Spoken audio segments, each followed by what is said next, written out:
Hello, this is Lannie in the future, and I forgot to mention that I actually have a giveaway for the first 2 books of the Summoner series, The Novice and the Inquisition, both by taran and matharu, and you can enter down below. I think the giveaway ends on the last day of June, whether that be like the 31st or 30th or 28th or I don't know. Pretty much what you have to do is you have to follow taran matharu on Twitter and you have to subscribe to me on YouTube, and then you can also have 2 other chances to have more chances to win the giveaway. Hello, my name's Lannie, and I finished Battlemage by taran matharu. I'm like 89% sure I'm mispronouncing his name in literally every single video I do. Anyways, I finished Battlemage, which is the 3rd book in the Summoner series by this guy. If you don't know what the Summoner series is, it's pretty much following this blacksmith's son called Fletcher, and then one day he's just in this small town named Pelt or something, and then he's getting bullied, and then he goes to a graveyard, something happens, and boom, he can summon demons, and then he has to go to this magic school to learn how to summon the demon stuff and control that. But at the same time, while this is happening, there's like an orc war that's brewing, so humans are getting ready to fight them, but at the same time, in the human land, I think it's called like Hominum, I don't know. This is one of those fantasy series where there are tons of names I have no idea how to pronounce. Like there's like Silva, La Crocia, and Encantodo, and Sleepinir, and Catoblessas, and then there's just Fletcher. So I don't know how to pronounce anything.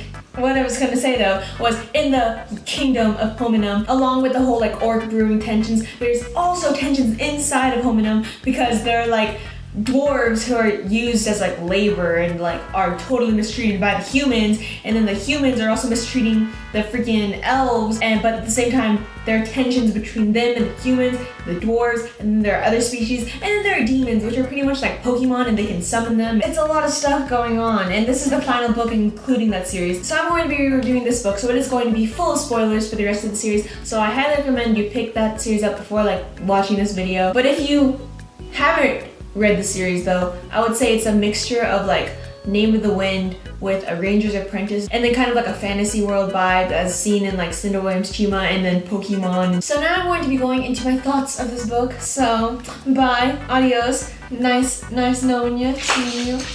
All of my lights are gradually falling away. Okay, first let's talk about one thing that was like really like weird to me. The plot was all over the place. Like, cause first we were like, in the Ether, oh my gosh, what's happening now? And the Ether, it was really cool. I like being in there, but that part was really slow for me. Part of me is thinking like, what did this time in the Ether have to do with the overall plot? Because like when I think about it, like, why were you there? What did you gain other than that super cool demon thing? And then after that we go straight into like, okay, we're gonna build a town. And then finally in the 3rd part of the book, we're just fighting a war. And I'm like, whoa, what's happening? What? I think because of that made this feel like it wasn't really a final book, because when the final battle and like the climax of everything really began, I was like, oh, okay, what's going on? This can't be like the final book of like humans versus orcs. Like, what? Is this what this whole entire series has been leading up to?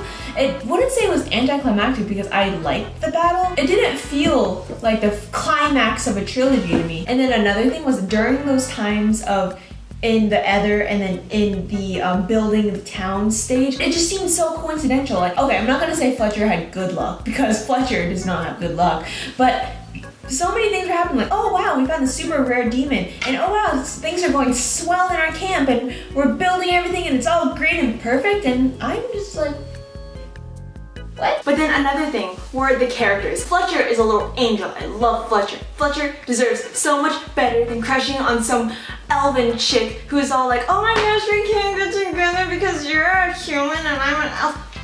Boy, it's not like bestiality or something. And Fletcher raised a good point. I had this quote written somewhere. But Silver was all like, oh yeah, we can't really get together because, you know, my people are like, oh, if a royal elf marries a common elf, it's totally discouraged. And then Fletcher was all like, I thought that's what we were fighting against. And I'm like, you right, Fletcher, you right, you deserve so much better than her. I'm glad that they didn't like really get together, but at the same time they kind of got together. So, but then that leads me to my other point. I feel like this book didn't really give me a lot of closure. For me, it just opened a lot of new questions, and I feel like taran matharu could really expand on this world. And I think the next book's gonna be a prequel, but honestly, I feel like, yeah, it did tie up some things. Like, oh yeah, now he's with his mom, and she's all like, I remember are you? And then he has his own little town and he has his friends, but at the same time, I honestly do think that there's so much more content and so much more that could be like used in another book. Like, what about the elves? What about the dwarves? What about the inner politics? Because King Harold's dad is still alive, so that inner politicking is still like happening. And then Fletcher's on his way of creating the first town thing of really like a bunch of unity between the different races. So much more could be made because I feel like the story is there because Matharu has created such a world where there's so much more that could happen with the politics, with the characters, or even with following new characters. Also, his salamander turning into a drake, so I didn't see that coming. I didn't know demons could evolve. Like I said before, The Time in the Ether, I actually really enjoyed that one. It was just a little like, what's the overall meaning of this? The demons, I feel like demons are so untouched, like the information on them, it's like, there could be so much more. I feel like that's another untouched thing that could be like more expanded on. And also, did anyone notice how like the orcs, demons were so much cooler, I think, than the humans? Okay, but I think that's my review, so thank you so much for watching. Bye!